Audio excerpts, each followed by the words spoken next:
Chapter 8. At 6:30, Elizabeth joined everyone for dinner. Mr. Bingley was very pleasant to her and concerned about Jane, but the others were distant and rather ignorant. After dinner, Elizabeth returned directly to Jane. As soon as she had left the room, Miss Bingley declared that Elizabeth had no manners, no conversation, no style, no manners, and no beauty. The ladies agreed that Elizabeth was foolish for walking in such dirt, although Mr. Darcy thought that her eyes had been brightened by the exercise. "Jane Bennet is a very sweet girl," said Mrs. Hurst.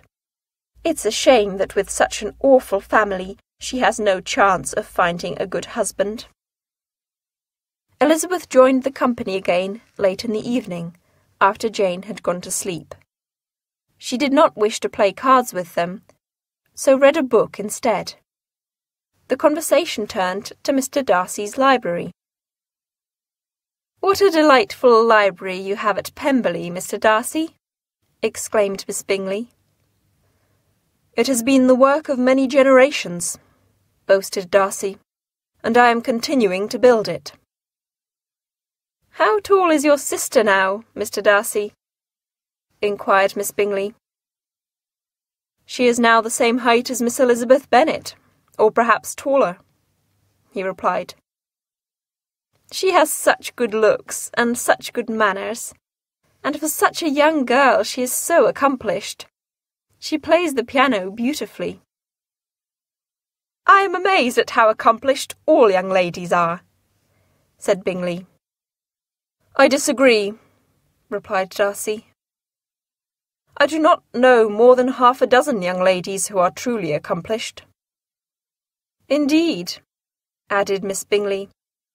"To be accomplished, a woman must know music, singing, drawing, dancing, and modern languages, and she must know how to walk and talk with style." "Well then, I am surprised you know any such women at all," said Elizabeth. Chapter 9. The next day was very similar. Jane was a little better, though not well enough to go home, and so both she and Elizabeth stayed at Netherfield.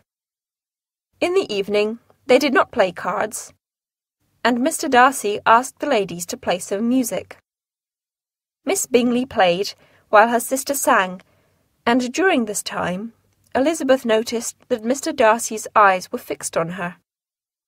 She wondered what it was about her that he disliked so much, but it did not trouble her, because she also had a low opinion of him. "Don't you wish to dance to such music?" asked Darcy. "If I say yes, then you will think that I have poor taste," said Elizabeth. "So, no, Mr. Darcy, I do not wish to dance, so despise me if you dare." "Indeed, I do not dare," he replied, to Elizabeth's surprise. And he was telling the truth. At that moment, Mr. Darcy felt that if she had not come from such an inferior family, he could be in danger of falling for her. Miss Bingley noticed Darcy's behaviour and felt jealous. She hoped that Jane would soon get better, so that Elizabeth would leave.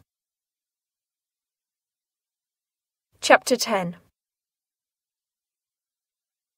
The next day, Jane was recovered enough to come downstairs for a few hours in the evening.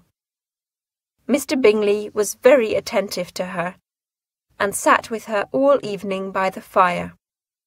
Mr. Darcy read a book, and did not respond when Miss Bingley tried to get his attention. Bored, she addressed her brother. "Charles, do you really intend to hold a ball here? I suspect that we might not all enjoy it." "If you mean Darcy," cried her brother, "he may go to bed before it begins, but the ball shall take place. Miss Bingley got up and walked about the room. She looked elegant, but still Darcy ignored her. "Miss Eliza Bennet, please join me in a walk about the room," she said after a while.